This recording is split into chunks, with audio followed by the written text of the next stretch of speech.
এতিয়া ডিটেনশ্যন কেম্পত থকা বাংলাদেশীখিনি যদি মুক্ত মনেৰে শিৱসাগৰৰ নিচিনা জেগাত ঘূৰি ফুৰিব পাৰে তাত আমাৰ আপত্তি আছে। কালি ধৰিছে আৰু ধৰিব লাগে। এতিয়া গুজৰাটত বুলডজাৰ চলাইছে, আমাৰ ইয়াত আকৌ পুলিচৰ গাড়ীত বহাই ঘূৰাই ফুৰাইছে। আমাৰ আপত্তি আছে তাত। একেখন ভাৰততে এজেগাত চলাইছে বুলডজাৰ, আমাৰ ইয়াত আকৌ পুলিচৰ গাড়ীত বহাই ঘূৰাই ফুৰাইছে।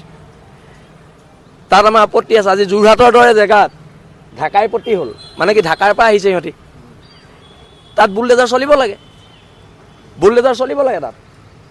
আৰু যদি চৰকাৰে নহয় আমাক দিয়ক, আমি চলাম। খালি উজনি অসমত কোনো খিলঞ্জীয়া মানুহৰ বাদে বাংলাদেশী অনা অসমীয়া কাৰো দপদপনি চলিব দিয়া নহ'ব যেতিয়ালৈকে আমি আছোঁ।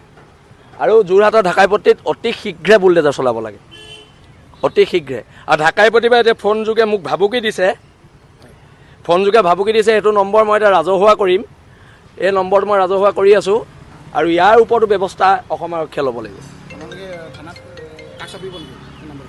কাক চাপিবলৈ কি আছে? ফোন নম্বৰটো মই এতিয়া দি দিম ফেচবুকত।